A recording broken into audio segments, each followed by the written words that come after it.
پھر دوسرے اعمال کے اندر اگر خلل ہے، کمی ہے، کوتاہی ہے، تو اللہ رب العالمین چاہے تو اسے معاف کر سکتا ہے اور چاہے تو گناہ کے بقدر سزا دے سکتا ہے. لیکن اگر اس کے پاس توحید کی نعمت موجود ہے، عقیدہ اس کا صحیح سالم ہے، تو ایک نہ ایک دن وہ جنت میں ضرور داخل ہوگا.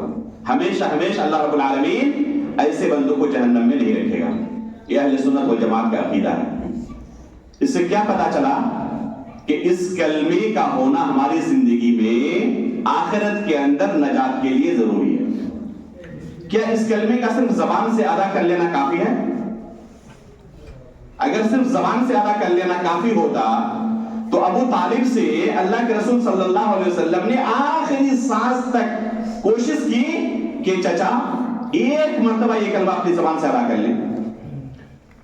صحیحین کی روایت ہے، اللہ کے رسول فرماتے ہیں کلمۃ احاج لک بها عند اللہ، اگر ایک مرتبہ آپ نے یہ کلمہ اپنی زبان سے ادا کر لیا تو اللہ رب العالمین کے پاس میں حجت قائم کروں گا کہ میرے چچا نے زندگی میں ایک مرتبہ یہ کلمہ ادا کیا تھا. میرے لیے کافی ہوگا اللہ رب العالمین کے سامنے حجت پیش کرنے کے لیے. جو چچا اللہ کے رسول کی ہر فرمائش کو پوری کرنے والا تھا، ایک بار اس کلمے کو ادا کر لینا کون سا مشکل کام تھا؟ اللہ کے رسول کوئی پیسہ طلب نہیں کر رہے تھے، کوئی مال و دولت طلب نہیں کر رہے تھے، کسی سے جہاد کے لیے نہیں کہہ رہے تھے، خون طلب نہیں کر رہے تھے جسم کا، صرف زبان سے ایک مرتبہ ادا کرنا یہ طلب کر رہے تھے. کتنا آسان کام تھا. لیکن وہ اچھی طرح جانتے تھے کہ صرف اسے زبان سے ادا کرنا نہیں ہے، بلکہ اس کے معانی ہیں، اس کے کچھ تقاضے ہیں. اگر ہم نے اس کلمے کو اپنی زبان سے ادا کیا تو ان تقاضوں کو پورا کرنا ضروری ہے. لیکن افسوس کی بات یہ ہے کہ اس زمانے کے کفار و مشرکین تو اس کلمہ کا معنی سمجھتے تھے، اس کے کیا تقاضے ہیں اس سے باخبر تھے، اس وجہ سے اس کلمے کی مخالفت کرتے تھے. لیکن افسوس کی بات ہے کہ آج کا مسلمان اپنی زبان سے اس کلمے کو ادا کرنے کے باوجود ان تمام کاموں کو انجام دیتا ہے جو اس کلمے کے منافی ہیں. اس کلمے کا معنی کیا ہے؟ بے شمار لوگ ایسے آپ کو ملیں گے جنہیں اس کلمے کا معنی بھی پتہ نہیں ہے. جی بتائیں اس کلمے کا کیا معنی ہے؟ لا الہ الا اللہ، اس کا کیا معنی ہے؟ بتائیں کوئی. اللہ کے علاوہ کوئی حق معبود نہیں ہے. جزاک اللہ خیرہ. سنا آپ لوگوں نے؟ اللہ رب العالمین کے علاوہ کوئی برحق معبود نہیں ہے. بہت سارے لوگ اس کا ترجمہ کرتے ہیں اور کہتے ہیں کہ اللہ کے سوا کوئی معبود نہیں. برحق ہونا یہ لفظ چھوڑ دیتے ہیں، یہ معنی غلط ہے. اگر ہم کہیں کہ اللہ کے سوا کوئی معبود نہیں تو اس کا نتیجہ کیا لازم آئے گا؟ اس کا دو نتیجہ لازم آئے گا. پہلا یہ کہ دنیا کے اندر اللہ کے سوا کسی چیز کی عبادت نہیں کی جاتی، اور حقیقت میں ہم دیکھ رہے ہیں اپنی آنکھوں سے کہ بے شمار دیوی دیوتا ہے جن کی اللہ کے علاوہ بھی عبادت کی جاتی ہے. اگر ہم اس کا معنی یہ کریں کہ اللہ کے سوا کوئی معبود نہیں تو ہم تو دیکھ رہے ہیں کہ بے شمار لوگوں کو، بے شمار چیزوں کو لوگوں نے معبود بنایا ہوا ہے. لیکن فرق کیا ہے؟ یہ تمام کے تمام باطل معبود ہیں اور اللہ رب العالمین برحق معبود ہے. اس لیے یہ کہنا کہ اللہ کے سوا کوئی معبود نہیں، یہ لازم آتا ہے کہ اللہ کے علاوہ کسی چیز کی عبادت نہیں کی جاتی، حالانکہ یہ واقعے کے خلاف ہے. بے شمار چیزوں کی لوگ اللہ رب العالمین کے علاوہ بھی عبادت کرتے ہیں، جو کہ غلط ہے. دوسری خرابی کیا لازم آئے گی؟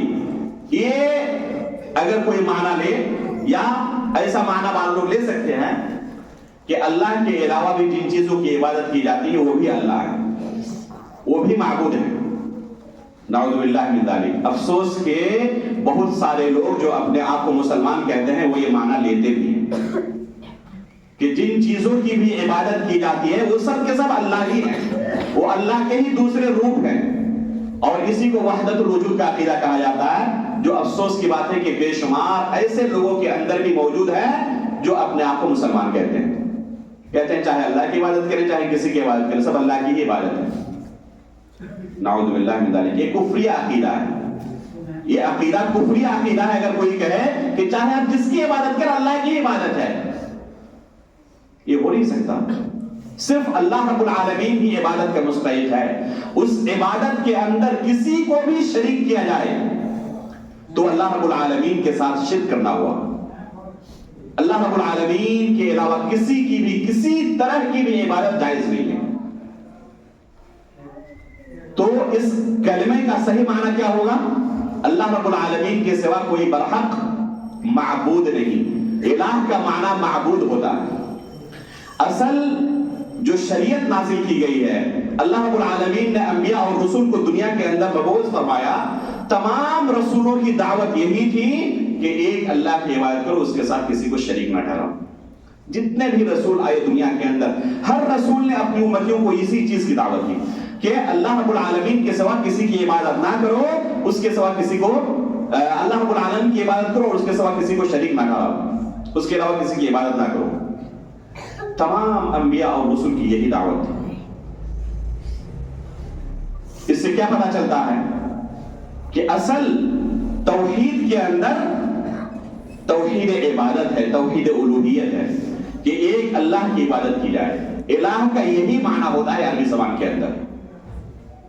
لیکن بہت سارے ایسے لوگ دنیا کے اندر اپنے آپ کو مسلمان کہنے والے موجود ہیں جو اس کلمے کے دوسرے بہت سارے معنی بیان کرتے ہیں.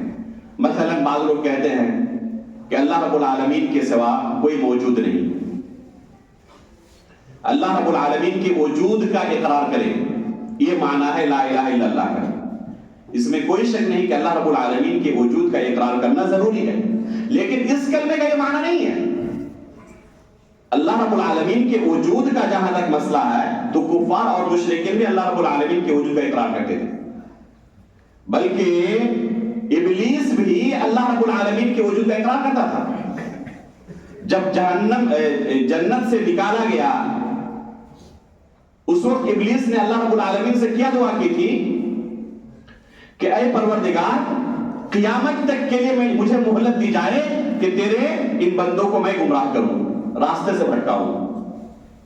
ابلیس اللہ رب العالمین کے لیے رب کا لفظ استعمال کر رہا ہے.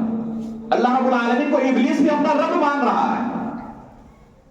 ابلیس کی غلطی کہاں پر ہے, مخالفت کہاں پر ہے؟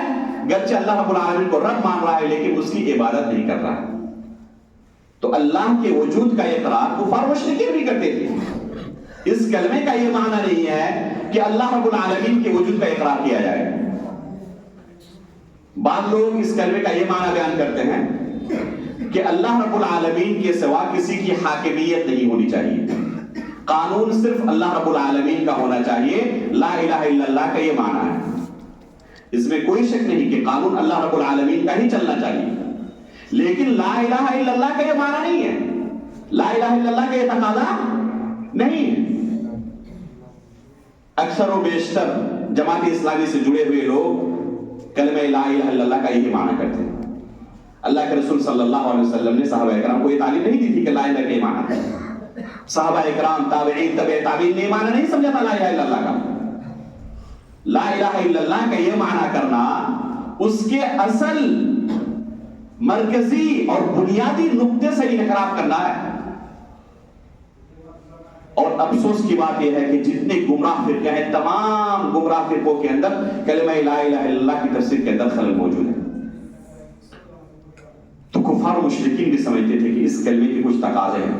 اگر ہم نے اپنی زبان سے ادا کیا تو اللہ رب العالمین کو اپنا رب ماننا پڑے گا, اس کو اپنا معبود ماننا پڑے گا, اس کے بغیر چارہ نہیں. اگر ہم نے اس کلمے کا صرف زبان سے اقرار کر لیا, عمل ہمارا اس کے خلاف رہا, تو یہ کلمہ ہمیں فائدہ نہیں پہنچا سکتا. اس لیے میرے بھائیوں, ضرورت ہے کہ ہم اللہ رب العالمین کو پہچانیں, اس کے حقوق کو پہچانیں اور ان حقوق کی پاسداری کرنے کی کوشش کریں. جیسے ہی ہماری یہ دنیاوی زندگی ختم ہوگی, ہمارے رشتہ دار ہمیں قبر کے اندر رکھ کر دفن کر کے آ جائیں گے. وہیں سے برزخ کی زندگی شروع ہوتی ہے. فرشتے آئیں گے, 2 فرشتے. اکثر و بیشتر روایت کے اندر 2 فرشتوں کا تذکرہ ہے, اور جامع ترمذی کی روایت میں ان کا نام منکر اور نکیر کہا گیا ہے. صحیح سند سے. یہ منکر اور نکیر آنے کے بعد یہ ہر شخص کے ساتھ پیش آتا ہے. جس کو بھی لوگ دفن کر کے آتے ہیں قبر کے اندر، ہر شخص کے ساتھ یہ معاملہ پیش ہوتا ہے. اللہ کے رسول صلی اللہ علیہ وسلم نے ہمیں خبر دی ہے اور ہمیں اس پر ایمان رکھنا ضروری ہے. اس سے 3 سوال کرتے ہیں: من ربک وما دینک ومن نبیک. تمہارا رب کون تھا، تمہارا دین کیا تھا، تمہارے نبی کون تھے. اگر اللہ رب العالمین کے بارے میں کسی کو علم ہی نہ ہو تو کیا وہاں پر جواب دینا اس کے لیے آسان ہوگا؟ زندگی بھر اس نے اپنے رب کو پہچانا ہی نہیں. اللہ رب العالمین کے متعلق اس نے کوئی جانکاری حاصل کی ہی نہیں. ایمان کے ارکان میں سے پہلا رکن کیا ہے؟ ان تؤمن باللہ، کہ اللہ پر ایمان رکھو. ایمان کے 6 ارکان میں سے پہلا رکن ہے اللہ رب العالمین پر ایمان رکھنا. اور اللہ رب العالمین کے بارے میں اس کا علم کچھ بھی نہیں ہے. اگر پوچھا جائے کہ اللہ رب العالمین کے بارے میں کیا جانتے ہو، اللہ پر تمہارا ایمان کس طرح ہے، ایک لفظ اسے پتا نہیں ہے. اس لیے اللہ رب العالمین کی معرفت ضروری ہے. قرآن کریم کے اندر اللہ رب العالمین نے بعض لوگوں کی حالت یہ بیان کی ہے: یعلمون ظاہرا من الحیات الدنیا وهم عن الآخرۃ هم غافلون. دنیا کے اندر بہت سارے لوگ ایسے ہوتے ہیں دنیاوی معاملات میں چھوٹی چھوٹی چیزوں کا بھی علم رکھتے ہیں. کمپیوٹر کے بارے میں، موبائل کے بارے میں اتنے جھمیلے ہیں، ہر چیز کی چھوٹی چھوٹی باریک سے باریک چیزوں کا علم رکھتے ہیں. لیکن ان لوگوں کی حالت کیا ہے؟ یعلمون ظاہرا من الحیات الدنیا، دنیاوی معاملات میں تو اس طرح باریک سے باریک چیزوں کے بارے میں علم رکھتے ہیں. وهم عن الآخرۃ هم غافلون، لیکن آخرت کے معاملے میں بالکل غافل ہیں. اس معاملے میں کچھ جاننے کی، کچھ سیکھنے کی ضرورت ہے، اس کی طرف کبھی دھیان گیا ہی نہیں. اس لیے میرے بھائیوں، کم از کم آخرت کے متعلق، ارکان ایمان کے متعلق، دین کے متعلق، نبی صلی اللہ علیہ وسلم کے متعلق اتنا علم حاصل کرنے کی ضرور کوشش کریں کہ قبر کے اندر صحیح صحیح سوالوں کا جواب دے سکیں. یہ معاملہ ہر ایک کے ساتھ پیش آنے والا ہے، صرف علماء کرام کے ساتھ نہیں. یہ فرشتے صرف علماء کرام کے پاس نہیں آئیں گے قبر کے اندر، چاہے وہ مسلمانوں میں سے ہو، چاہے غیر مسلمین میں سے ہو. ہر ایک کے پاس یہ 2 فرشتے آتے ہیں، منکر و نکیر، اور ہر ایک سے سوال کرتے ہیں. یہ ایسا مسئلہ ہے دین کا جس کا علم ہونا، جس کی جانکاری ہونا ہر شخص کے لیے ضروری ہے. لیکن افسوس کی بات ہے کہ ہم اللہ رب العالمین کے بارے میں کوئی معرفت نہیں رکھتے. اللہ رب العالمین کے بارے میں کم از کم کتنا علم حاصل کرنا ضروری ہے جس سے انسان کم از کم مسلمان باقی رہ سکے. اللہ رب العالمین کے بارے میں 4 چیزوں کا علم حاصل کرنا ضروری ہے. اگر ان 4 چیزوں کے متعلق اسے معلوم ہے تو کم از کم اس کے پاس اتنا علم ہے کہ اسے مسلمان کہا جا سکتا ہے. اگر اتنا بھی کسی کے پاس علم نہیں ہے تو دائرہ اسلام سے خالی ہو جائے گا، وہ مسلمان ہی باقی نہیں رہے گا. وہ 4 چیزیں کیا ہیں؟ پہلی چیز ہے اللہ رب العالمین کے وجود کا علم، کہ اللہ رب العالمین موجود ہے. دوسری چیز، اللہ رب العالمین ہی صرف عبادت کا مستحق ہے، اللہ کے سوا کوئی عبادت کا مستحق نہیں. تیسری چیز، اللہ رب العالمین کے بہت سارے پیارے پیارے نام ہیں. اور چوتھی چیز، اللہ رب العالمین کی بہت ساری صفات ہیں. اللہ رب العالمین صفات سے خالی نہیں ہے. ان 4 چیزوں کے متعلق کم از کم ایک بندے کے پاس، ایک مسلمان کے پاس علم ہونا چاہیے. اب اگر کسی سے سوال کیا گیا کہ اللہ رب العالمین کے نام ہے یا نہیں ہے، بہت سارے پیارے پیارے، تو کہا کہ مجھے پتا نہیں کہ اللہ رب العالمین کا کوئی نام بھی ہے، اللہ رب العالمین کی کوئی صفت بھی ہے، تو وہ شخص بنیادی علم نہ ہونے کی وجہ سے مسلمان باقی نہیں رہ سکتا.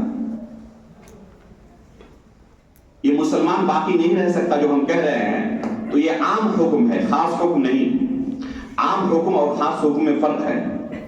عام حکم کا معنی یہ ہے کہ یہ ایسا جرم ہے جس کی یہی سزا ہے، اور خاص حکم کا معنی یہ ہے کہ کسی نے اگر اس جرم کا ارتکاب کیا تو معین شخص کو ہم یہ حکم لگائیں، معین شخص کے اوپر ہم یہ حکم لگائیں. اس کو کہتے ہیں خاص حکم لگانا.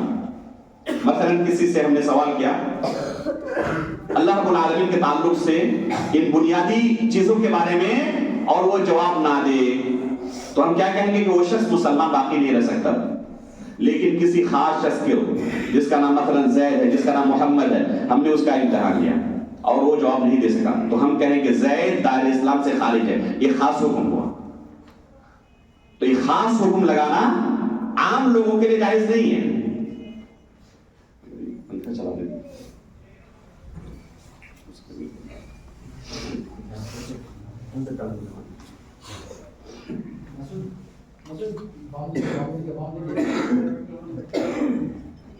تو اللہ رب العالمین کے بارے میں یہ بنیادی علم کم از کم ہونا چاہیے.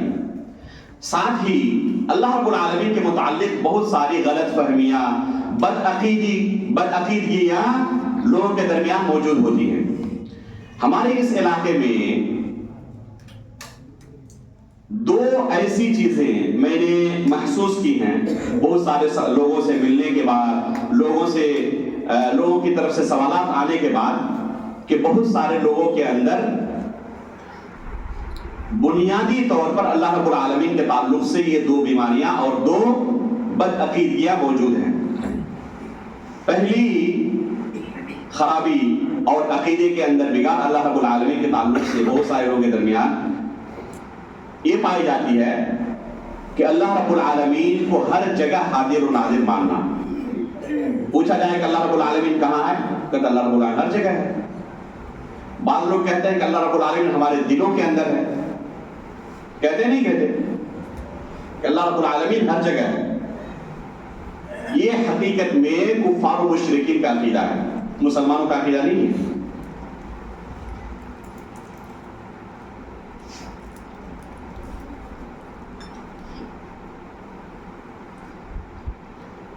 قرآن کریم کے اندر اللہ رب العالمین نے ایک دو جگہوں پر نہیں 7 جگہوں پر اپنے بارے میں بیان کیا ہے الرحمن علی العرش استوى, کہ اللہ رب العالمین عرش پر مستوی ہے. ایک دو جگہ پر نہیں 7 جگہوں پر. یہ بار بار دہرانے کی وجہ کیا ہے, تاکہ لوگوں کے دلوں کے اندر یہ عقیدہ راسخ ہو جائے کہ اللہ رب العالمین ہر جگہ نہیں بلکہ اللہ رب العالمین کہاں پر ہے, عرش پر مستوی ہے. ثم استوى على العرش, یہ آیت 6 جگہوں پر قرآن کریم کے اندر موجود ہے کہ اللہ رب العالمین عرش پر مستوی ہے. اللہ رب العالمین عرش کے اوپر ہے. اسی طرح اور بھی بے شمار دلیلیں ہیں جو یہ ثابت کرتی ہیں کہ اللہ رب العالمین ہر جگہ نہیں, اللہ رب العالمین عرش پر ہے. جب معراج کے وقت نبی صلی اللہ علیہ وسلم کو اللہ رب العالمین نے اپنے پاس بلایا تو کہاں پر, دنیا کے اندر ہی, اسی زمین کے اندر, یا 7ویں آسمان کے اوپر بلایا؟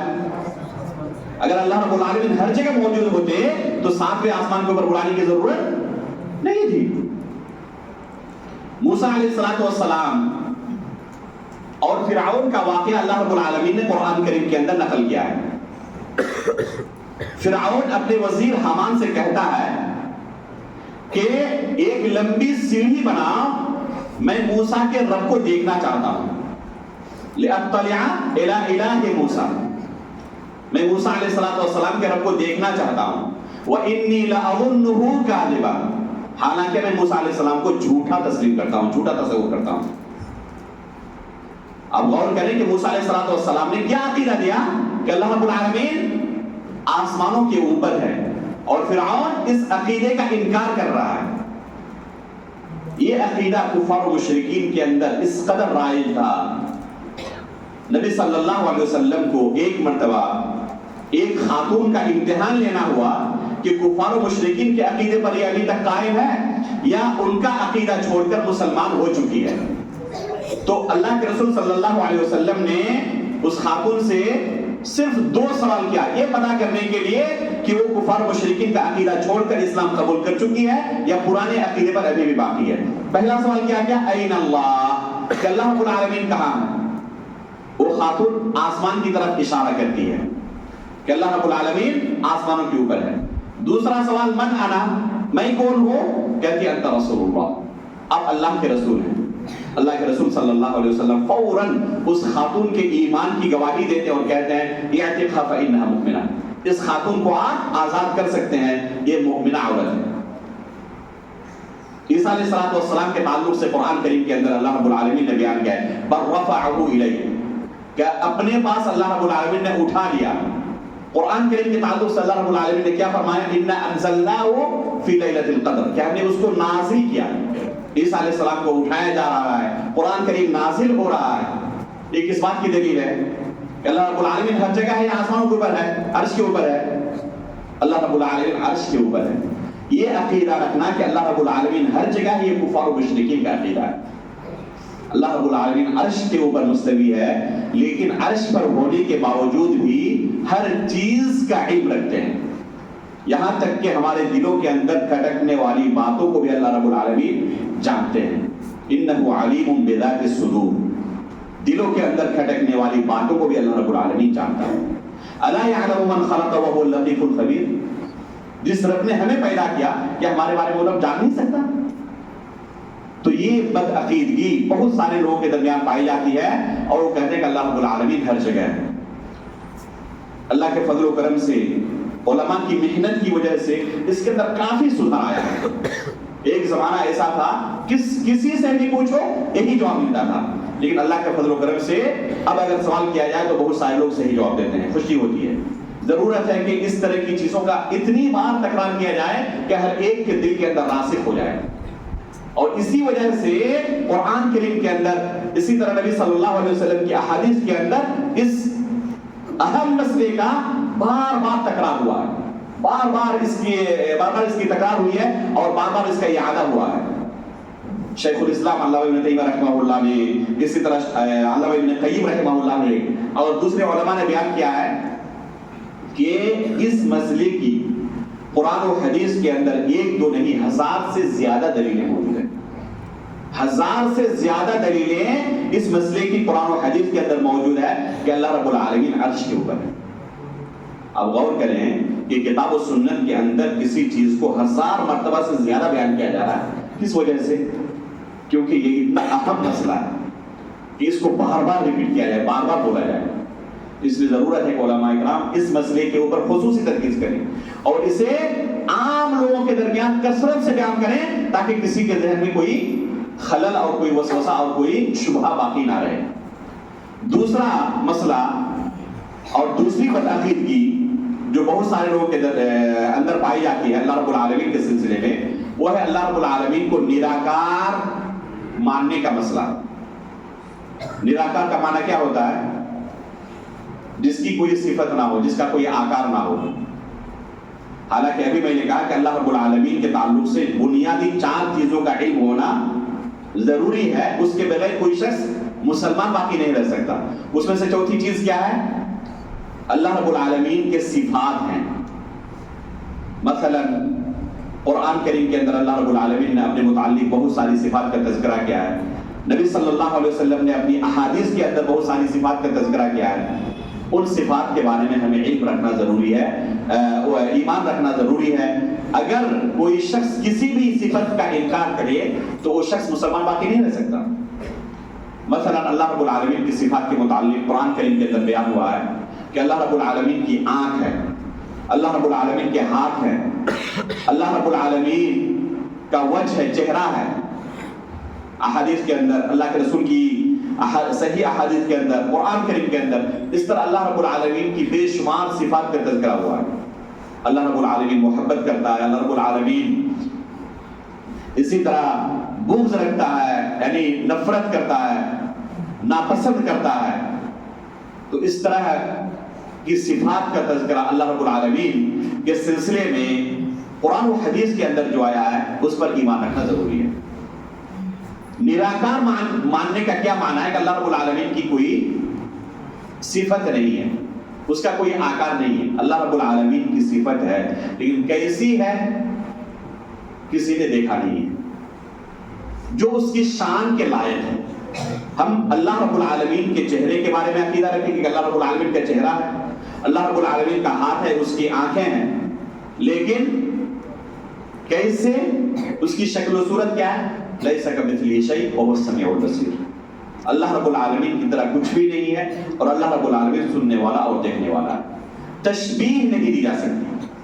اللہ رب العالمین کے بارے میں جو کچھ بیان ہوا ہے صرف ہم اتنا ہی بیان کر سکتے ہیں کہ اللہ رب العالمین کے ہاتھ ہیں، اللہ رب العالمین کی آنکھیں ہیں، اللہ رب العالمین کا چہرہ ہے، پیر ہے، جیسے کہ اللہ رب العالمین کے سلسلے میں قرآن کریم کے اندر سورہ قاف کے اندر بیان ہوا ہے، یوم نقول لجہنم هل امتلأت وتقول یوم نقول لجہنم هل امتلأت، کہ جب جہنم کو ہم کہیں گے کیا تو پوری ہو گئی، تو جہنم کیا کہے گی حل من مزید، کیا اور بھی کچھ ہے؟ حدیث کے اندر آتا ہے کہ اللہ رب العالمین اس وقت جہنم میں اپنا پیر رکھ دیں گے تو جہنم کہے گی قطن قط، بس بس۔ حدیث کے اندر اس کا تذکرہ ہے۔ یہ حدیث اس بات کی دلیل ہے کہ اللہ رب العالمین کا پیر ہے، لیکن کیسے ہے اس کے بارے میں ہم علم نہیں رکھتے، کیسے کا جواب ہمارے پاس نہیں ہے۔ جیسے کہ اللہ رب العالمین کی شان کے لائق ہے، اللہ رب العالمین سننے والا ہے، اللہ رب العالمین دیکھنے والے، اللہ کی صفات ہے، لیکن کیسے سنتا ہے، کیسے دیکھتا ہے، تو اس کی ہم تشریح بیان نہیں کر سکتے، اس کی ہم مثال بیان نہیں کر سکتے۔ خود مخلوقات کے اندر یہ صفات موجود ہوتی ہے اور ایک مخلوق کی دوسرے مخلوق سے تشبیہ دینی ممکن نہیں ہے۔ مثلا ہم بھی بولتے ہیں، ہم سنتے ہیں، ہم دیکھتے ہیں، لیکن ہمارا سننا، ہمارا دیکھنا کیا دوسرے مخلوقات کے دیکھنے اور سننے کی طرح ہے؟ جیسے ابھی اگر یہ لائٹ چلی جائے، بجلی چلی جائے، ہم دیکھ نہیں پائیں گے۔ دیکھنے کی طاقت اللہ نے ہمیں دی ہے، لیکن ایک محدود دائرے میں، بہت ہی محدود طاقت ہمارے پاس ہے دیکھنے کی۔ ابھی وہاں پر اندھیرا ہے تو ہمیں کچھ نظر نہیں آ رہا، ہم دیکھ نہیں پا رہے ہیں۔ بعض مخلوقات اللہ رب العالمین نے ایسی بنائی ہے جو اندھیروں کے اندر دیکھ سکتے ہیں، جیسے الو کے بارے میں جانتے ہیں نا، تو دیکھیں الو کا دیکھنا اور انسان کا دیکھنا کتنا فرق ہے۔ سننے کی طاقت اللہ نے ہمیں دی ہے، مخلوقات کو بھی سننے کی طاقت دی ہے، بولنے کی طاقت دی ہے۔ چیونٹیاں آپس میں بات کرتی ہیں تو کیا ابھی آپ سن پاتے ہیں؟ کبھی کسی نے چیونٹی کی آواز سنی؟ حالانکہ وہ آپس میں بات کرتے نہیں کرتی ہیں۔ قرآن کھولیں، اللہ رب العالمین نے چیونٹی کی بات کرنے کا تذکرہ کیا ہے۔ سلیمان علیہ السلام کو اللہ رب العالمین نے یہ طاقت عطا کی تھی کہ وہ ان کی زبان سمجھتے تھے۔ قرآن کریم اٹھائیں، سلیمان علیہ السلام کا قصہ پڑھیں۔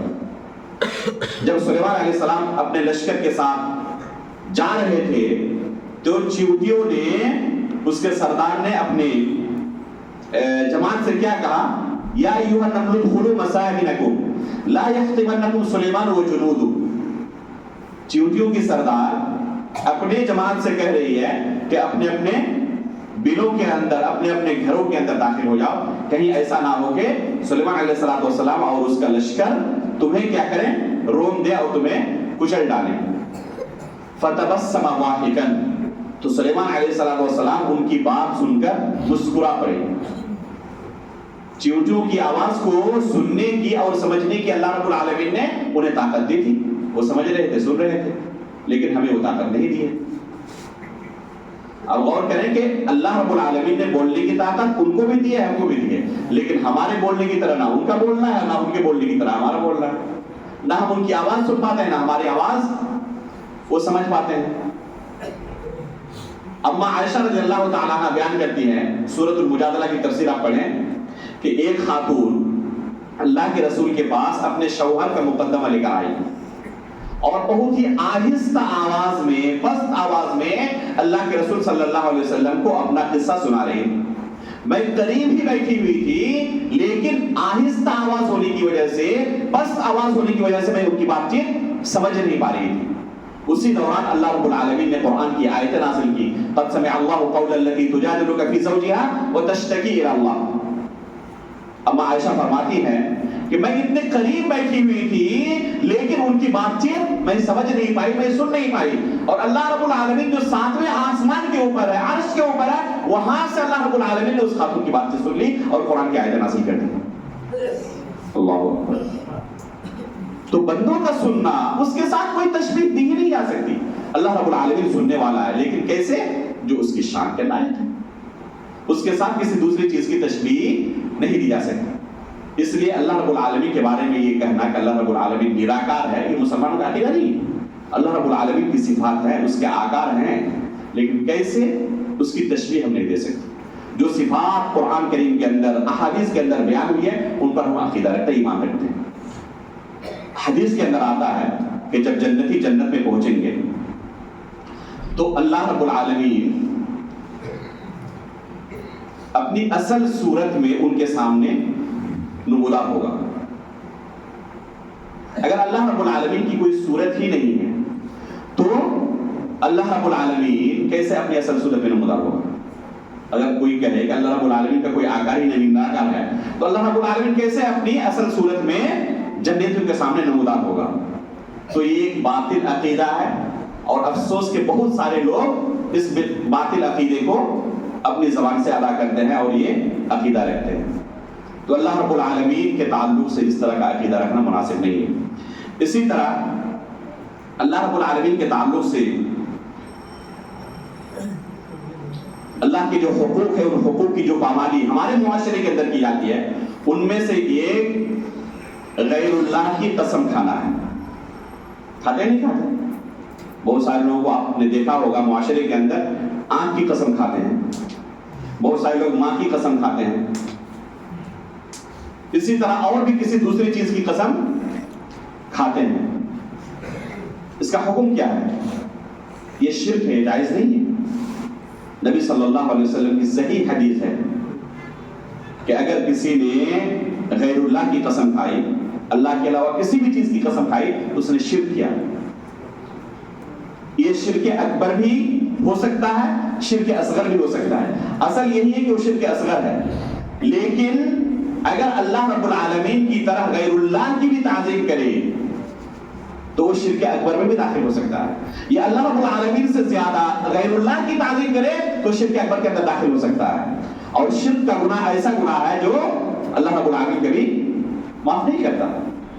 حالانکہ افسوس کہ مسلمان معاشرے کے اندر، خصوصاً خواتین کے اندر، یہ عقیدہ اور یہ برائی بکثرت پائی جاتی ہے۔ فوراً کسی کے ساتھ کسی معاملے میں اختلاف ہوا، فوراً آنکھ کی قسم کھاتے ہیں، فوراً ماں کی قسم کھاتے ہیں، اور اسی طرح کے دوسری چیزوں کی قسم کھاتے ہیں۔ یہ اللہ رب العالمین کے حق کے اندر ڈاکہ ڈالنا ہے۔ غیر اللہ کی قسم کھانا، اللہ کے سوا کسی بھی چیز کی قسم کھانا، یہ شرک کے اندر داخل ہوتا ہے۔ وہ شرک اصغر بھی ہو سکتا ہے، شرک اکبر بھی ہو سکتا ہے۔ اگر شرک اصغر بھی ہو تو یہ کوئی معمولی جرم نہیں ہے، شرک اصغر بھی ہو تب بھی کوئی معمولی جرم نہیں ہے، بلکہ گناہ کبیرہ ہے، اور شرک اصغر یہ شرک اکبر تک پہنچا سکتا ہے۔ اس لیے اس معاملے میں حد درجہ ہمیں احتیاط کرنے کی ضرورت ہے۔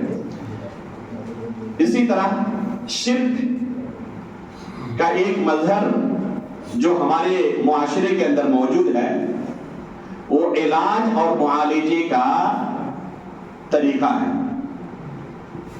بہت سارے لوگ بیمار پڑنے پر علاج کے بہت سارے ایسے طریقے اختیار کرتے ہیں جو کہ حقیقت میں شرعاً جائز نہیں ہوتے، یا تو حرام کے درجے میں ہوتے ہیں، یا پھر شرک کے اندر داخل ہو جاتا ہے، یا پھر وہ شرک اکبر کے اندر بھی کبھی کوئی داخل ہو جاتا ہے۔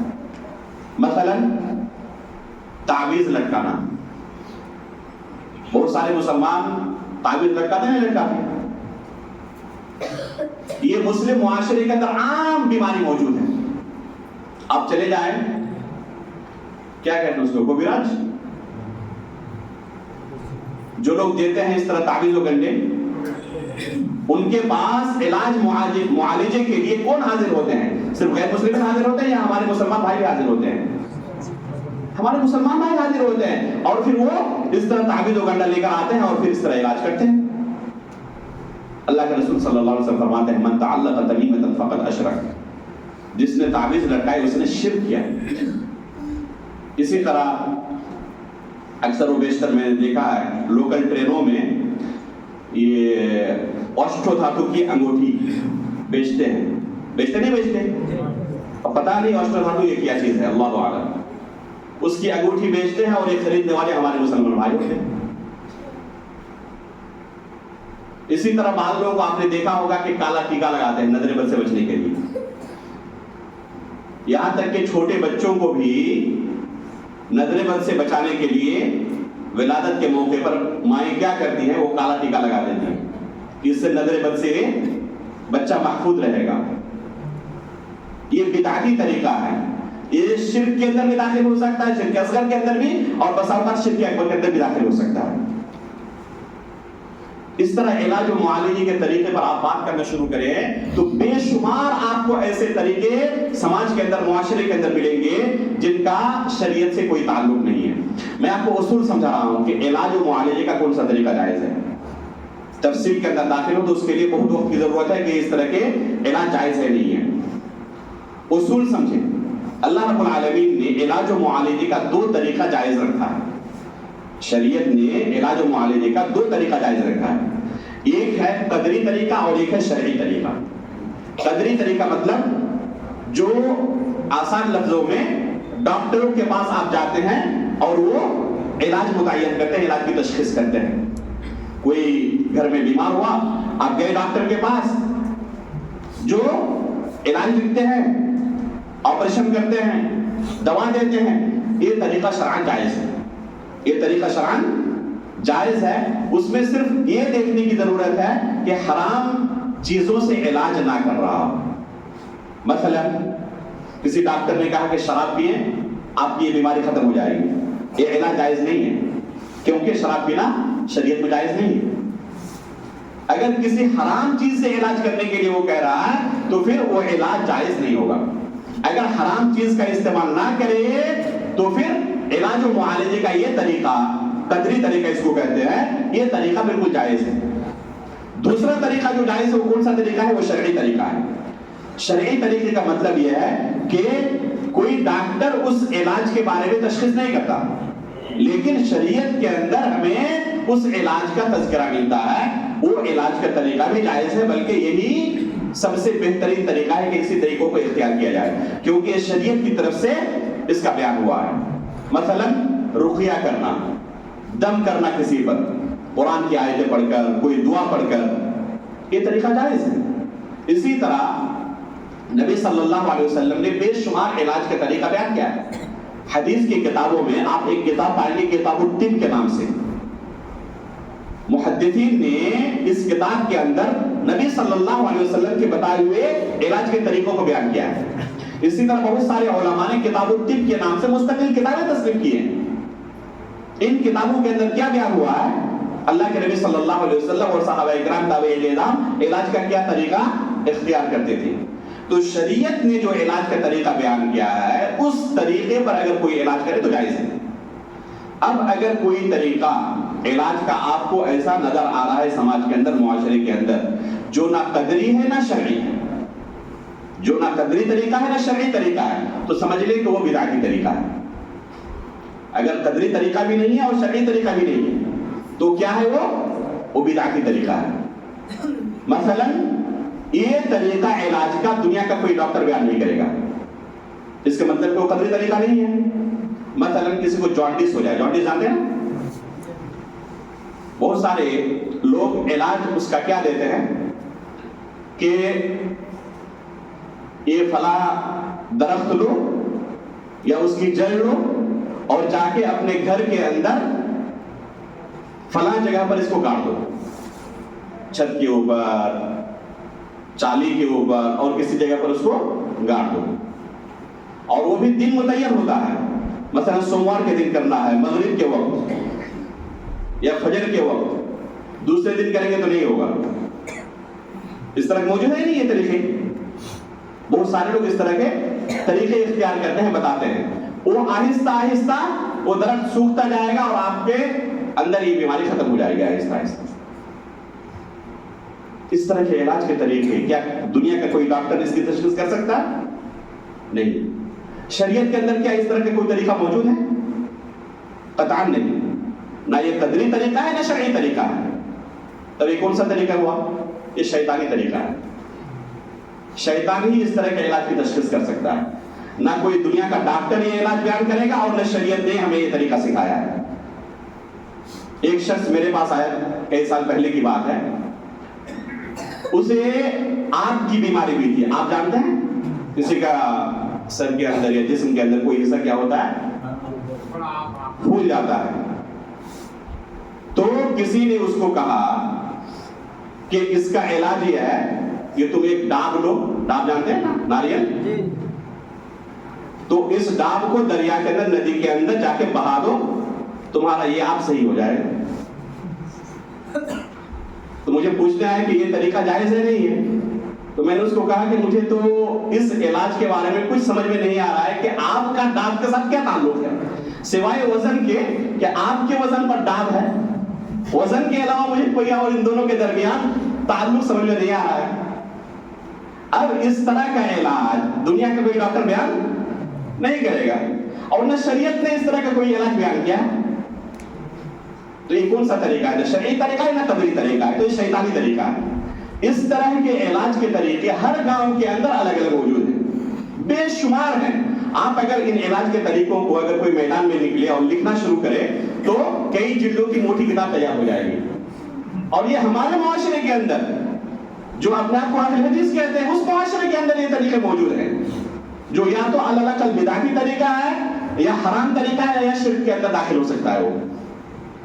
اس لیے اس طرح کے شرک کے چور دروازے سے بچنے کی ضرورت ہے. اس لیے کہ ہر گناہ اللہ رب العالمین معاف کر سکتا ہے, لیکن شرک کا گناہ کبھی معاف نہیں کر سکتا. یہ شرک اکبر کے اندر بھی کر کے بھی داخل ہو سکتا ہے.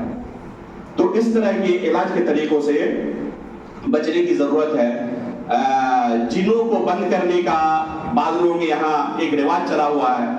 وہ کیا کرتے ہیں, کسی کے جن لگ جائے تو ایسے بعض لوگوں کے پاس جاتے ہیں جن جھاڑنے کے لیے, اور پھر وہ بوتل کے اندر جن کو بند کر دیتے ہیں یا زمین کے اندر گاڑ دیتے ہیں.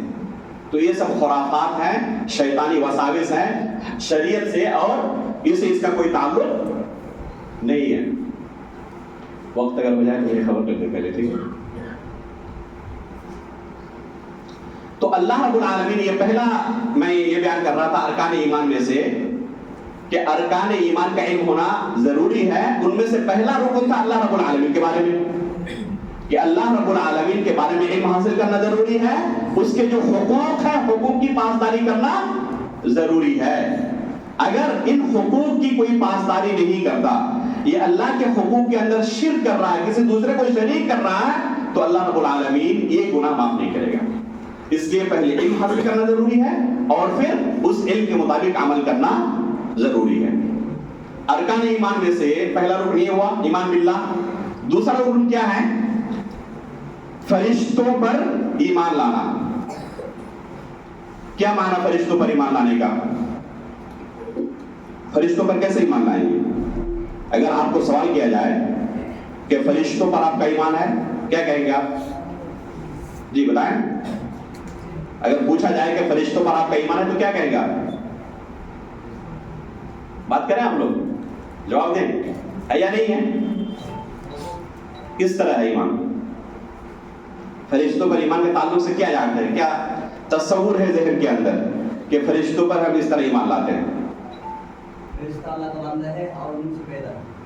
اور ان سے, اور فرشتہ اللہ کا بندہ ہے اور ان سے پیدا ہے, اور اللہ کے نام فرمانی نہیں ہے. جزاک اللہ خیر. دوسرا جملہ آپ نے کیا کہا, نہیں سمجھا؟ نور سے پیدا کیا گیا ہے. ماشاءاللہ, بہترین بھائی نے جواب دیا. 2-3 لفظ کے اندر اس سے پتا چل رہا ہے کہ فرشتے کا تصور ذہن کے اندر ہے. اس سے کم از کم اتنا پتا چلا کہ فرشتے کا تصور ذہن کے اندر ہے. تو ایمان جو ہم رکھیں گے فرشتوں پر, اور یہ ارکان ایمان ہے, اگر کسی کا ان 6 ارکان میں سے کسی ایک رکن پر بھی ایمان نہ ہو تو شخص مسلمان باقی نہیں رہ سکتا, دائرہ اسلام سے خارج ہو جائے گا. یہ اتنا بنیادی مسئلہ ہے جس کی جانکاری اور جس کا علم ہونا ہمارے لیے ضروری ہے. تو فرشتوں پر ایمان لانا انہی ارکان میں سے ایک رکن ہے. کم از کم اتنا علم ہر بندے کے پاس ہونا چاہیے فرشتوں کے متعلق کہ فرشتے اللہ کی مخلوقات میں سے ایک مخلوق, اللہ کی مخلوقات میں سے ایک مخلوق ہے.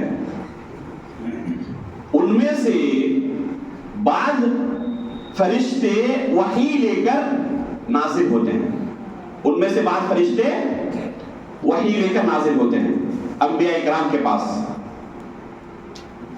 اور نبی صلی اللہ علیہ وسلم اور اکثر انبیاء کے پاس جو فرشتہ وحی لے کر نازل ہوتا تھا ان کا نام کیا ہے؟ جبریل علیہ السلام.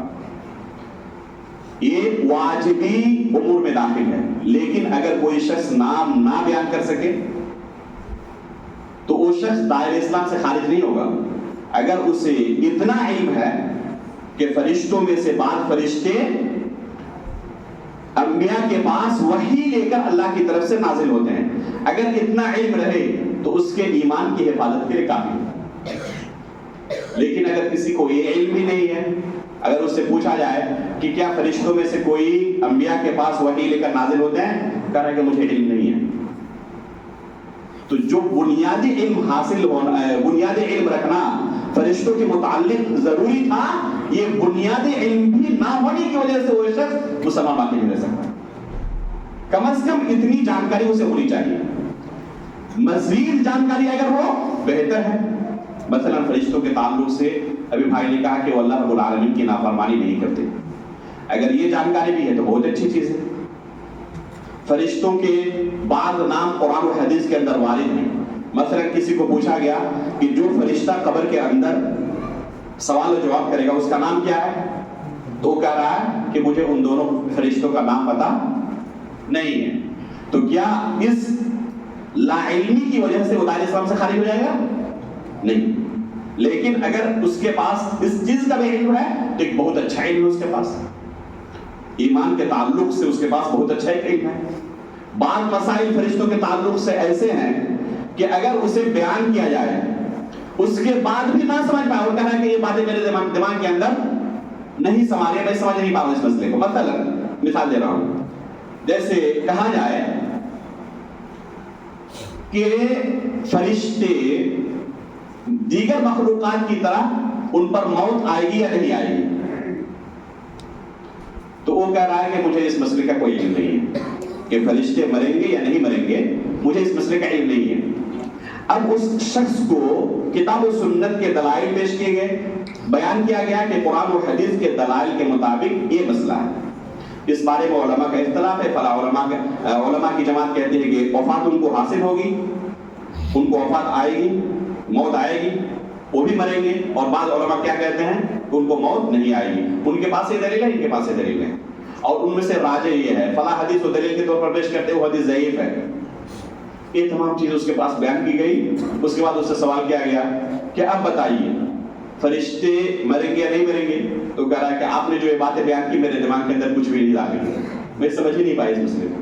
اس وجہ سے اس کے ایمان کے اندر کوئی بھی خلل نہیں ہوگا، اس وجہ سے آخرت کے اندر اسے سزا نہیں ہوگی. لیکن جو بنیادی علم رکھنا ضروری تھا فرشتوں پر ایمان کے تعلق سے، اگر وہ بنیادی علم بھی نہ ہو، اگر پوچھا جائے کہ فرشتوں پر آپ ایمان کیسے رکھتے ہیں، کہ مجھے کچھ بھی پتا نہیں فرشتوں کے تعلق سے، ایک لفظ مجھے علم نہیں ہے، تو وہ شخص عدم علم کی بنا پر دائرہ اسلام سے خارج ہو سکتا ہے. اس لیے کم از کم اتنا علم رکھنا ہر بندے کے لیے ضروری ہے کہ اللہ کی مخلوقات میں سے ایک مخلوق ہے جس کا نام کیا ہے، ملائکہ ہے، فرشتے. ان میں سے بعض انبیاء کرام کے پاس اللہ کی طرف سے وحی لے کر نازل ہوتے ہیں. اتنا علم رکھنا فرشتوں پر ایمان کے تعلق سے ضروری ہے. ایمان کا تیسرا رکن کیا ہے؟ کتابوں پر ایمان لانا. ان تؤمن باللہ وملائکتہ وکتبہ، اللہ پر ایمان رکھو، فرشتوں پر ایمان رکھو، اور تمام کتابوں پر ایمان رکھو. کتابوں پر ایمان رکھنے کا کیا معنی ہے؟ کم از کم کتنا علم حاصل رکھنا ضروری ہے کتابوں کے تعلق سے کہ جس سے ہم کم از کم کہہ سکیں کہ کتابوں پر ہمارا ایمان ہے.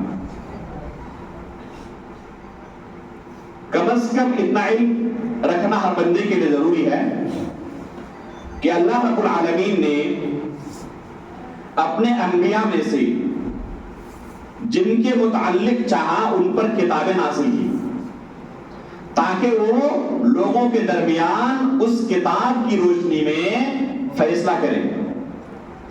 اور یہ تمام کی تمام کتابیں قرآن کریم کے نازل ہونے کے بعد منسوخ ہو چکی ہیں. قرآن کریم ہی فقط اللہ رب العالمین کی واحد کتاب ہے جس پر قیامت تک کے لیے عمل کرنا ضروری ہے.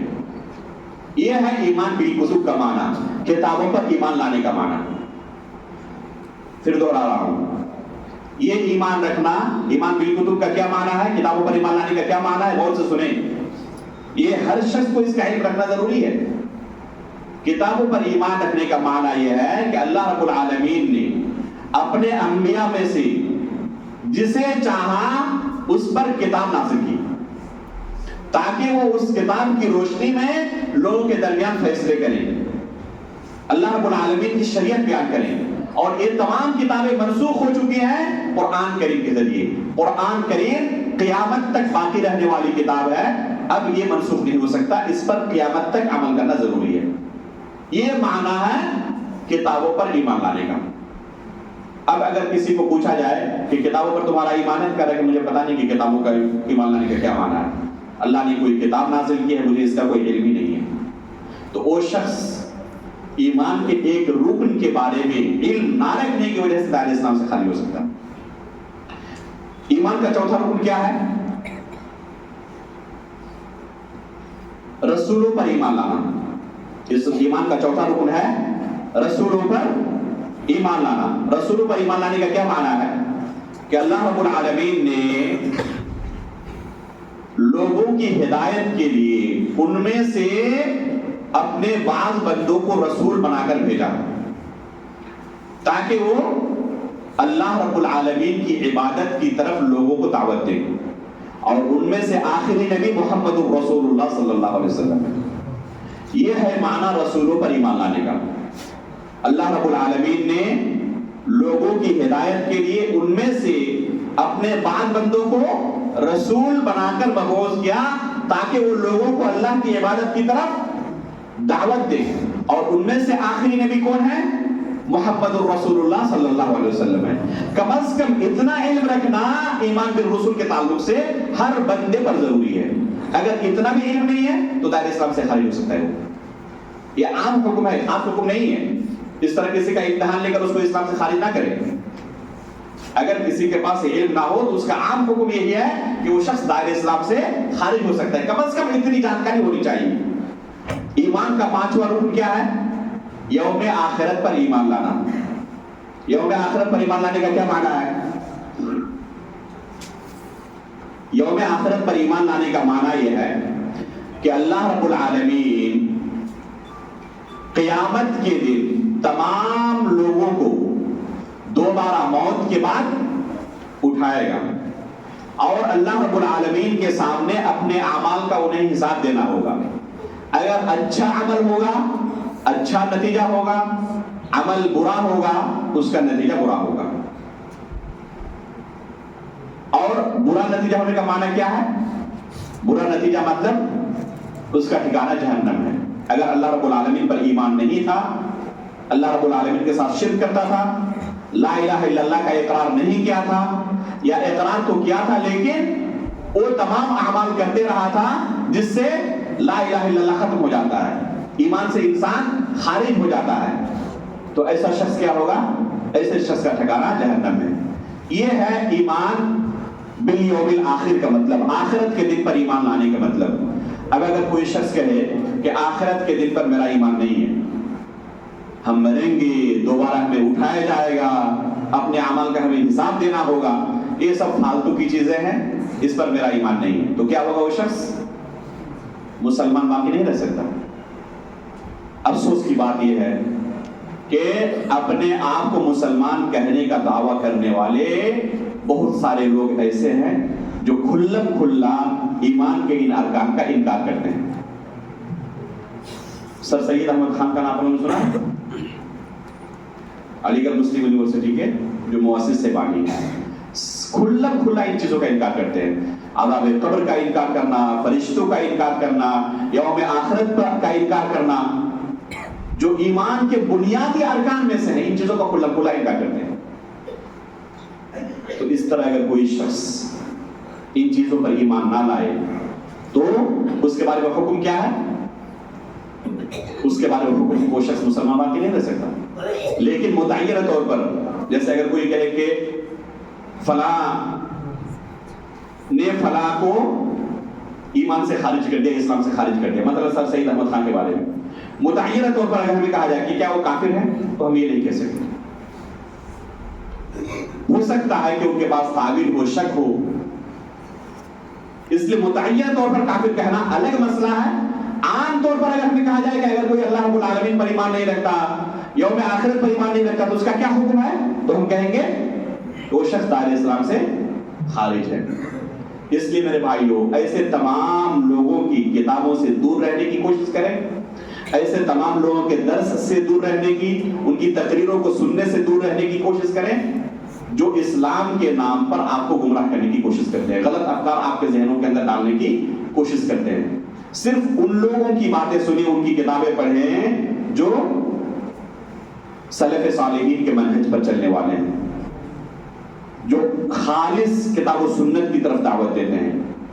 کتاب و سنت کو سلف صالحین نے کیسے سمجھا تھا اسی طرح سمجھنے کی کوشش کرتے ہیں اور اسی کی طرف دعوت دیتے ہیں، صرف ان کی باتیں سنیں۔ ان تمام لوگوں سے، چاہے وہ جماعت اسلامی کا ہو، چاہے کسی دوسرے فکر کی نشر و اشاعت کرنے والا ہو۔ میں نے سنا بھائیوں سے کہ خصوصاً اس علاقے میں اس طرح کے بے شمار ادارے ہیں، بے شمار جمعیات ہیں، تنظیمیں ہیں، سنگٹھن ہیں جن کا اہل سنت والجماعت کے منہج سے کوئی تعلق نہیں ہے، اور وہ بھی دعوت کے میدان میں سرگرم ہیں، اور وہ اس طرح اپنی طرف لوگوں کو دعوت دے رہے ہیں، اسلام کے نام پر لوگوں کو گمراہ کر رہے ہیں۔ ایسے تمام لوگوں سے بچ کر رہنے کی ضرورت ہے۔ صرف ان لوگوں کے درس میں بیٹھیں اور ان کی باتیں سنیں جو حقیقت میں کتاب و سنت کی دعوت دیتے ہیں اور سلف صالحین کے منہج پر قائم ہیں۔ ورنہ سنتے سنتے پتہ نہیں کب آپ کا دل، اس لیے کہ دل بہت کمزور ہے، کب آپ کے دل کے اندر شبہات داخل ہو جائے اور انہی کے منہج کے مطابق اسی طرح کا نظریہ اور اسی طرح کا عقیدہ رکھنے لگے، آپ کی دنیا و آخرت برباد ہو جائے گی۔ اس لیے بہت سارے لوگ ایسے موجود ہیں دنیا کے اندر، ملیں گے آپ کو، جو اپنے آپ کو مسلمان ہونے کا دعویٰ بھی کرتے ہیں اور ان کے اندر بنیادی چیزوں کا انکار ہے، یوم آخرت پر ایمان نہیں ہے، عذاب قبر کے بارے میں ایمان نہیں ہے، انکار کرتے ہیں کھلے طور پر، فرشتوں کا کھلے طور پر انکار کرتے ہیں۔ اور ایمان کا چھٹا رکن کیا ہے؟ 5 ارکان کا تذکرہ ہو چکا، یہ کون بیان کرے گا؟ 5 ارکان کا تذکرہ ہو چکا، یہ چھٹا رکن ہے، آخری ہو۔ 10 منٹ کے اندر انشاءاللہ اسی تقدیر پر ایمان لانا، یہ چھٹا رکن ہے۔ جانتے ہیں نہیں جانتے آپ لوگ؟ آپ لوگوں کی طرف سے آواز نہیں آ رہی ہے، شاید آپ لوگوں کی عادت یہی بنی ہوئی ہے کہ اگر کسی درس میں بیٹھے تو خاموش رہنا ہے، کچھ بولنا نہیں ہے۔ حالانکہ اس طرح کی تقریر کا کوئی خاص فائدہ نہیں ہے کہ آپ ایک دم خاموش بیٹھے رہیں، بلکہ غور سے سنیں، اور کوئی اگر سوال کیا تو اس کا جواب دے، اس میں کوئی حرج نہیں ہے۔ بلکہ جمعہ کے خطبے میں بھی خطیب اگر کوئی کسی سے بات چیت کرنا چاہے تو جائز ہے خطیب کے ساتھ بات کرنا، اس سے جمعہ کی نماز کے اندر کوئی فرق نہیں پڑتا اور نہ اجر کے اندر کوئی کمی ہوتی ہے۔ کسی دوسرے سے بات چیت نہیں کر سکتے خطبے کے دوران، لیکن خطیب سے آپ بات چیت کر سکتے ہیں، اور درس میں تو کسی سے ہی بات چیت کر سکتے ہیں، اس سے گناہ نہیں ہوگا۔ البتہ اگر درس کے اندر آپ حاضر ہیں تو غور سے سننے کی ضرورت ہے، اور کوئی سوال کیا جائے آپ کے پاس اگر جواب ہے تو اس کے بارے میں فوراً جواب دیں، اس میں کوئی حرج نہیں ہے۔ آپ لوگ کی عادت نہیں ہے اس لیے آپ لوگ خاموش رہتے ہیں، مجھے پتا ہے کہ ان چیزوں کے کم از کم آپ کے پاس علم ہے، لیکن عادت نہیں ہے، اس وجہ سے آپ کی طرف سے جواب نہیں مل رہا ہے۔ تو چھٹا رکن کیا ہے؟ تقدیر پر ایمان لانا، چاہے وہ تقدیر اچھی ہو یا تقدیر بری ہو۔ تقدیر پر ایمان لانے کا کیا معنی ہے؟ افسوس کی بات یہ ہے کہ ایمان کا یہ جو چھٹا رکن ہے، عام لوگوں کی بات چھوڑ دیجئے، مدرسوں کا رخ کیجئے، مدرسے کے طلبہ بھی اس رکن کے بارے میں بے شمار ایسے طلبہ ملیں گے جو صحیح صحیح آپ کو جواب نہیں دے پائیں گے۔ یہ بہت ہی افسوسناک صورتحال ہے۔ اس لیے سلف صالحین کا کیا منہج تھا، اس بارے میں حد درجہ بیان کرنے کی ضرورت ہے، تاکہ لوگوں کے ذہن کے اندر کم از کم ایمان کے بنیادی جو مسائل ہیں، ان مسائل کا علم رہے اور انہیں کوئی گمراہ نہ کر سکے۔ تقدیر پر ایمان لانے کا معنی یہ ہے کہ اللہ رب العالمین نے ازل سے ہر چیز کو تقدیر کے ساتھ پیدا کیا ہے۔ اللہ رب العالمین کی مشیت کے سوا کوئی چیز دنیا میں واقع نہیں ہوتی، ہر چیز کا خالق اللہ رب العالمین ہے۔ تقدیر کے کل 4 مراتب ہیں، یہ مسئلہ غور سے سنیں، اور اگر یہی آپ کو یاد رہ گیا تو الحمدللہ یہ درس کامیاب ہے۔ غور سے سنیں، تقدیر کے کتنے مراتب ہیں؟ 4 مراتب ہیں۔ پہلا مرتبہ ہے یہ ایمان رکھنا کہ اللہ رب العالمین جو بھی دنیا میں چیزیں ہو رہی ہیں ہر چیز کے بارے میں پہلے سے باریک تفصیلی علم رکھتے ہیں. یہ عقیدہ رکھنا یہ تقدیر کا پہلا مرتبہ ہے. اب اگر کوئی شخص اس طرح تقدیر پر ایمان نہیں رکھتا، مثلا کوئی کہے کہ یہ چیز واقع ہوئی اس تفصیل کے ساتھ اللہ رب العالمین کو پہلے علم نہیں تھا. مثلا آپ سفر کر کے، جیسے ابھی میں سفر کر کے آیا ہوں ممبئی سے، یہ پانی میں نے پیا، ٹھیک ہے، یہ گلاس کہاں تیار ہوا تھا، کس فیکٹری میں، کہاں سے ہوتے ہوئے یہاں تک پہنچا ہے، اور ابھی ہم نے اس کا استعمال کیا. اللہ رب العالمین کو اس کی تفصیل کا شروع سے علم ہے. ابھی مستقبل میں کیا کچھ ہونے والا ہے تفصیل کے ساتھ، کیا اجمال کے ساتھ بھی ہم بیان نہیں کر سکتے، لیکن اللہ رب العالمین کو ہر چیز کے بارے میں علم ہے. یہی ہے تقدیر کا پہلا مرتبہ کہ ہر چیز کے بارے میں اس کی تفصیلات کے ساتھ اللہ رب العالمین کو پہلے سے علم ہے. یہ ایمان رکھنا. اب اگر کوئی ایمان نہیں رکھتا تو وہ تقدیر کا انکار کرنے والا ہوگا، اور تقدیر کا انکار کرنے والا مسلمان نہیں ہو سکتا. یہ پہلا مرتبہ ہوا، واضح. اب دوسرا مرتبہ سنیں. دوسرا مرتبہ یہ ہے کہ زمین و آسمان کی پیدائش سے 50,000 سال پہلے اللہ رب العالمین نے لوح محفوظ کے اندر ہر چیز کو لکھ دیا ہے. دوسرا مرتبہ یہ ہوا، پھر دوہرا رہا ہوں، زمین و آسمان کی پیدائش سے 50,000 سال پہلے اللہ تعالیٰ نے ہر چیز کو لکھ دیا ہے کہ کون چیز کیسے ہوگی. کتنے سال پہلے؟ 50,000 سال پہلے زمین و آسمان کی پیدائش سے. یہ ہے تقدیر کا دوسرا مرتبہ. یہ ایمان رکھنا ہمارے لیے ضروری ہے. تیسرا مرتبہ یہ ہے کہ دنیا کے اندر ہر چیز جو واقع ہوتی ہے، چاہے وہ چیز اچھی ہو یا بری ہو، چاہے اس کا تعلق خیر کے ساتھ ہو یا شر کے ساتھ ہو، نیکی کے ساتھ ہو یا گناہ کے ساتھ ہو، چاہے توحید ہو چاہے شرک ہو، وہ اللہ رب العالمین کے ارادے سے ہی ہو رہا ہے. کوئی بھی کام ہو وہ اللہ رب العالمین کے ارادے سے ہو رہا ہے. ایک بندہ نماز پڑھ رہا ہے وہ بھی اللہ کے ارادے سے، ایک بندہ شرک کر رہا ہے وہ بھی اللہ کے ارادے سے. کوئی بھی اللہ کی مشیت سے خارج نہیں ہے، چاہے وہ اچھی ہو یا بری ہو.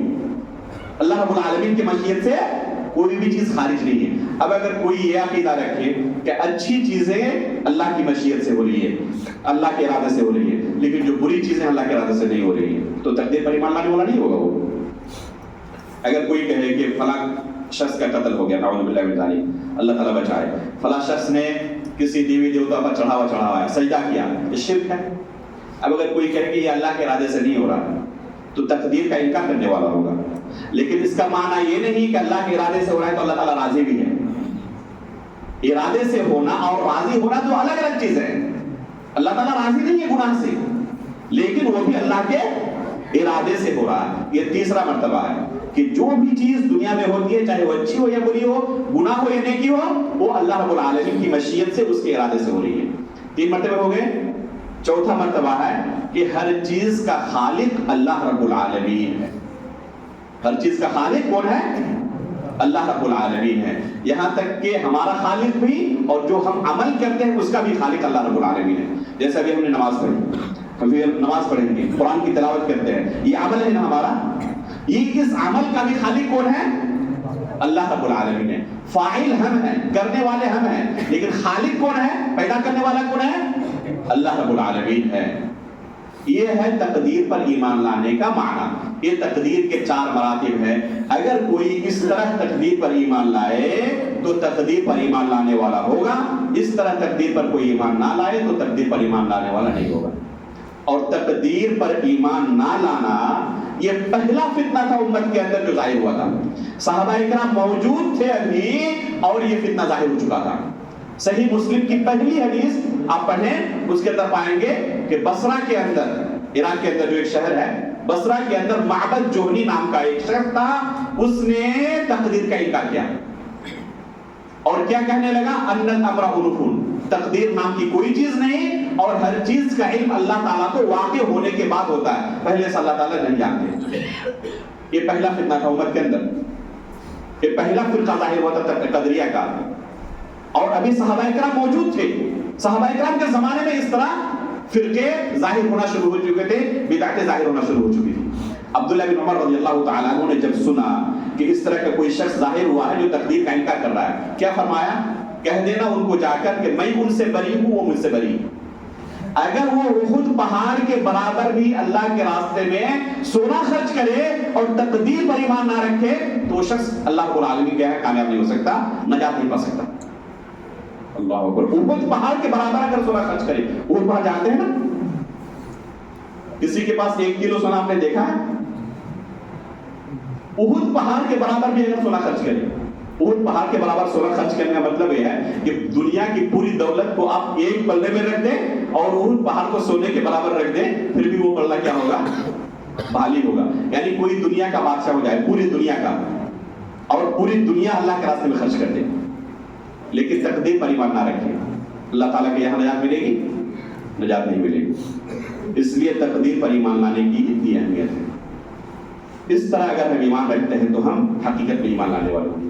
ابھی جو ایمان کے ارکان کے تعلق سے آپ کے سامنے باتیں رکھی گئی، یہ ایسی باتیں ہیں جن کا جاننا ہر شخص کے لیے ضروری ہے، علماء کے لیے صرف نہیں۔ آپ یہ کہہ کر اللہ کے پاس بچ نہیں سکتے کہ میں عالم دین نہیں تھا، مدرسے میں داخلہ نہیں لیا تھا، اس لیے مجھے ان چیزوں کا علم نہیں ہے، اس وقت وہاں پر بچ نہیں سکتے۔ ہر شخص کے لیے ان چیزوں کا علم حاصل کرنا ضروری ہے، اتنا جاننا کم از کم ضروری ہے تاکہ آپ مسلمان باقی رہ سکیں۔ فَلَا تَمُوتُنَّ إِلَّا وَأَنْتُمْ مُسْلِمُونَ۔ اس دنیا سے جب رخصت ہو تو مسلمان ہو کر اس دنیا سے رخصت ہو۔ اللہ رب العالمین سے دعا ہے کہ اللہ رب العالمین دین کی صحیح تعلیم حاصل کرنے کی ہمیں توفیق عطا فرمائے۔ اللہ رب العالمین دین کے ان مسائل کو ہمارے دلوں کے اندر، ذہنوں کے اندر بسا دے، پیوست کر دے، اور آخری سانس تک دین کے ان بنیادی مسائل پر عمل کرنے اور اسی پر ہمیشہ جمے رہنے کی توفیق عطا فرمائے۔ جب ہماری وفات ہو تو ایمان کی حالت میں ہماری وفات ہو اور نبیین، صدیقین، شہداء و صالحین کے ساتھ ہمارا حشر ہو۔ آمین تقبل رب العالمین وصلی اللہ علی نبینا محمد۔ জাযাকুমুল্লাহ খায়রান ওয়া রাহমাতুল্লাহ। আমরা এতক্ষণ গুরুত্বপূর্ণ আলোচনা শুনছিলাম, সত্যি মানে সময়